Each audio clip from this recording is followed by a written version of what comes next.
everybody. We've got the wonderful director here with us. Tim, as you know, we got a bunch of people here ready to ask questions, so we're just going to dive right in. It's Mark, Adam's Mark. son here. I'm a really big fan of the old Tom and Jerry cartoons, so I was just wondering, what was it like implementing the classic 2D animation style to the 3D in the real life world? It was, we had to be it was painstaking in the sense that we knew we didn't want to do like a 3D version of Tom and Jerry. We never wanted to act as if they were real. We always wanted to say, these are cartoons and we're not apologizing for that. So but we also took it through a 3D or CGI workflow. And then they created a way in which the lines would look hand-drawn. So we found a computerized way to make 2D animation. Because if you did it hand-drawn, it would take us probably a year and a half, 2 years to just do the animation. With this way, we could do it in months. So it was painstaking, but I'm glad you brought that up. We wanted to be sure that adults, especially who grew up on this stuff, but also kids that are being introduced to it, saw Tom and Jerry the way they remember Tom and Jerry, and it would never be kind of a, what is that? We wanted to get them as close to what we remember as possible. So hopefully we were successful with that. Hi, I'm Lynette. This is my son, Caleb. Hey there. Okay. Can you share any fun facts about the film? Fun facts. I'll let you know that although we were in New York, we shot the entire movie in London. So we had to create New York. We did get photography from New York, but every time our actors were on the outside set, all of that was in London, and we would just put the background of New York into shots so that you thought we were in New York. Hopefully we were successful. And then I guess another fun fact is that anytime Tom was in a scene, we had a puppet of Tom that we used on set so the actors would have somebody to act against. So I used puppets for the first time. And then we would take them out and put in the animated Tom. Hi, this is my daughter Adelia, and she's going to ask her first question. Cool. Why did you choose to just make the animals animated? I'm sorry, I've got dogs barking. Just say it one more time. Sorry about that. Why did you choose to make the animals animated? Well, it's interesting. The script came to me, and that was an idea that the studio had a while ago. And it's one of those things that I thought would be really interesting. I don't know if you ever saw a movie. There's a movie called Who Framed Roger Rabbit that maybe you'll go back and watch. And that was kind of one of those movies. And there's been other movies where they've combined animation.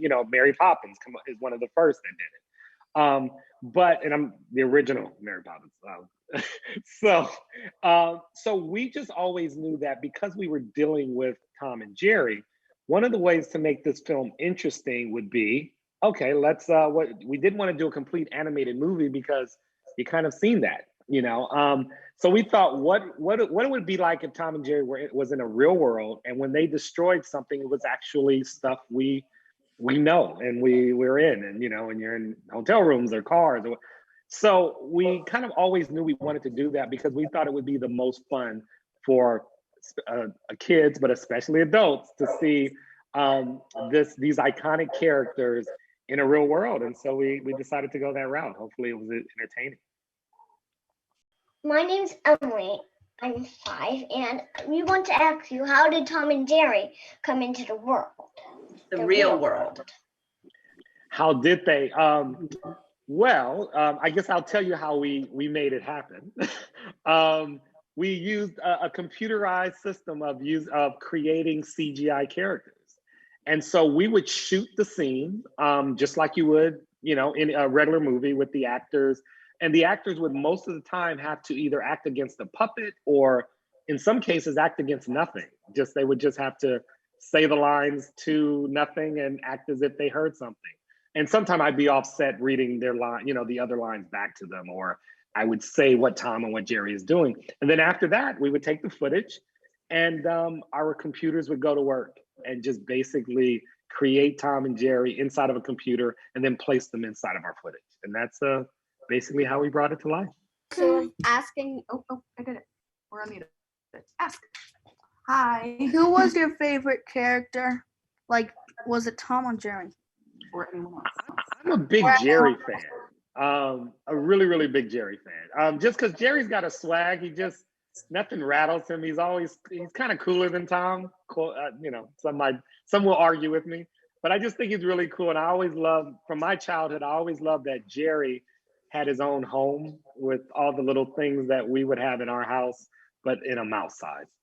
Hi, Tim. Can you tell us about that epic and amazing animal tornado? Yes. Well, the animal tornado, it was an idea that came up while we were in preparation for the film. It wasn't necessarily in the script. And it really came out of, at that point, I think we had already shot the apartment sequence, or at least we had figured out what the apartment sequence was going to be. And at some point we knew we were going to be in this lobby and they needed to destroy the lobby. And the idea just came up that, well, we can't just have them run around, because we did that in the apartment or in the hotel room. And so we thought, okay, since we're adding a dog and it's a cat, dog, and a mouse, if they spun really fast, what would that be like? And so the idea came up is, what if they created like a tornado which would destroy the lobby faster? And so that's where the idea came up, and we just kept taking it. And of course, at some point you throw some elephants and a tiger in it, and it even gets more destructive. So that's where the idea came up, is how to destroy a room faster and bigger. Hi. Hey. Hi, Tim. I'm a really big fan. Oh, thank you. So much fun to be talking with you right now, right this moment. And I really thank you. Call. How did the bird sing that well? What's great about doing animation later is that in both cases, whether it's the rap or whether it's the singing at the towards the Pigeon's latest, I guess it was I won't say the end, but it was his last performance.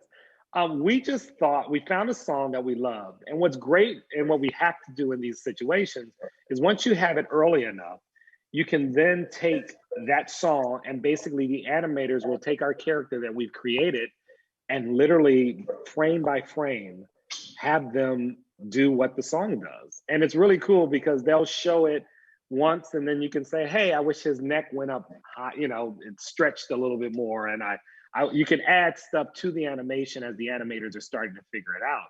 And so we just had a lot of fun, and that's all they would do, is make sure that it looked, and we would keep pushing it and keep pushing the animation until it felt as real as an animated pigeon could feel in singing a song.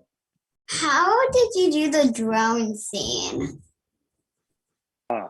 The drone scene. So what we did first is it's called previs. And what previs is we figure out what we want to do in the sequence. So we come up with all the ideas. Hey, what if he went under this car? What if he, if they jumped up in the air and he caught onto so we would come up with all the ideas, and we would do it's almost like you guys are doing your own little hand-drawn cartoon. And we would take that and we would make a whole sequence of what we think the idea would be. And then once we have the idea kind of sketched out, as you might say, we then literally take a camera crew to New York and we shoot all of those shots. And some of the shots are more complicated. And so what we do is we have that camera crew photograph New York. And what you do is you create literally a digital version of New York. And that way, I don't know if you guys ever been on Google Maps or anything like that, and you literally can move through the city.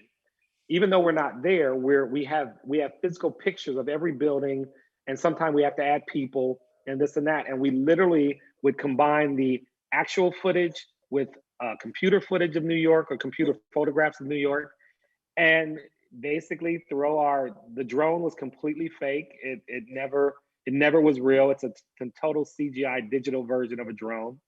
And then obviously our characters are digital. And then even sometimes the truck was digital.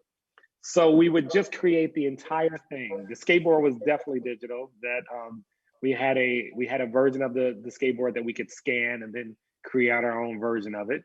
And so everything is, I hate to say it, but everything's fake, but we just kind of create what we want to do and then recreate it with real photography.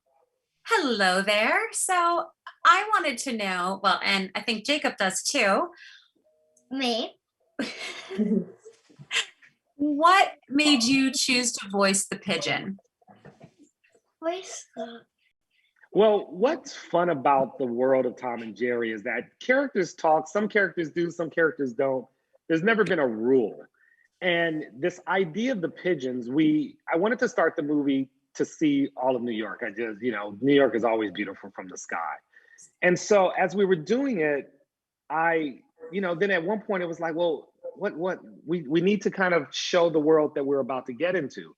So I started to think about, okay, let's put pigeons in the scene. And then at some point I said, well, let's do a song over that. So it makes you laugh, makes you feel good as we're coming into this movie. And then literally out of a joke, I said, wouldn't it be funny if the pigeons were rapping? And everybody in the room with me laughed. And I said, let's make the pigeons rap, because basically, why not? Since I have a dog talking and I have, a couple of I have some elephants talking, why can't the pigeons talk? And so it literally was that simple. Hola. Well, I love the movie. I have the chance to watch yesterday with my kids. I grew up watching Tom and Jerry in Venezuela. It was really popular there. So first, thank you for bringing some diversity to the film. I love the wedding, Kyla, best friend, and Terrence. And also I want to know if there's any strategy to bring the new generations to the Tom and Jerry story. I saw the drone, the selfies, the smartphones, and of course, Chloe Grace Moretz. But also, there is any strategy for bringing the Gen Z to the movie, to like the movie? Well, I think the first strategy was just the main character of Kayla, played by Chloe. We always knew that by having there's always this thing, even when we first started it, we knew that Tom and Jerry been around for 80 years. We knew that most parents would know who these characters are.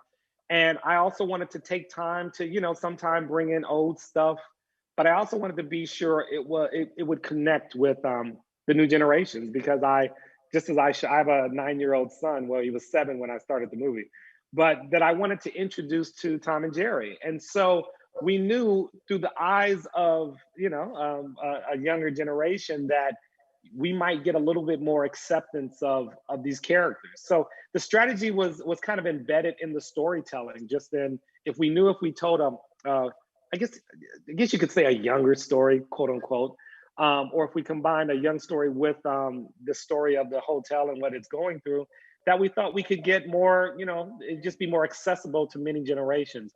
I just love these characters. I think when I showed my son, he sat and watched 7 episodes straight. And there's just a nostalgia, there's just a fun feeling they give you. And I just wanted to be sure no generation wanted to not, I wanted every generation to enjoy it. And so that was basically the strategy. How do you make the objects move and the actors interact with them? Now here's what's interesting. We did a combination of, sometime we would actually have them on whether it's a string, if they're going to move, if we're going to pull them out of a shot, we might use something as simple as just your fishing line, which is most of the time invisible to the camera. We would do that. But most of the objects that they kind of interacted with, all of those were CGI created. So all of them do not really exist. Or if we took them from an object that exists, we created our own version of it. Because normally when you get into post, you want to have the freedom to move it and do what you want to do with it. So most of the objects that they interacted with, anywhere from the glass that Jerry and Tom had and they would drink, or the champagne bottle that Tom ends up shaking up, and well, actually it was apple cider, and that we threw up. That all that stuff is CGI created. Hi, it's actually Adam this time. I appreciate you answering Mark's questions earlier. So my question goes directly, you've referenced Who Framed Roger Rabbit in this junket today. And I was wondering, how much inspiration have you pulled from the, in the last couple of years, we've seen some live action mixes. But really going back to Roger Rabbit, how much inspiration did you go back and think about how they did that then and how much you're going to do now in terms of sliding in between the reality and the CG and, you know, in that way? Well, look, I mean, there's a lot of movies that have come out, everything from, you know, hedgehogs to chipmunks to, there's so many different movies that have used their own version of it. One thing that I knew I did not want to do is try to make them feel like they're actually in our world. I always wanted to keep it separated. So just as, you know, just as Roger Rabbit, or even as far back as Mary Poppins, I actually went to kind of the old school, you know, version of what they've done with these movies before, and just wanted to kind of, at some point, I must admit, I used maybe those two films for inspiration. And then I just went to the old Tom and Jerry cartoons. And even though they're inside of a home or this and that, I just always was always great is even we had some earlier concept art where we literally took those setups and just put Tom and Jerry inside of a real setup of what they might have been inside of one of their shorts. And that's really the inspiration. And then after that, we just made sure we made a movie that would incorporate them and make sure that they always, they're always, they are the stars of the movie. So we always have to make sure they were first and foremost in terms of telling their story. So I must admit, it's it's fun doing movies like this where you just feel like you get what it's supposed to be. And I watch Tom and Jerry every afternoon after school. And there wasn't a lot of, it's weird. So much of it was kind of me going back to when I was 8 and 9, and that's all I really needed. Aside from Tom and Jerry, what are some of your favorite cartoons growing up? Oh, what a great question. I actually give homage to it or kind of wink to it in the movie. I'm not sure if any of you caught it. There was a Secret Squirrel cartoon that used to, and I used to watch Secret Squirrel. I loved the Flintstones. It was just one of my favorites.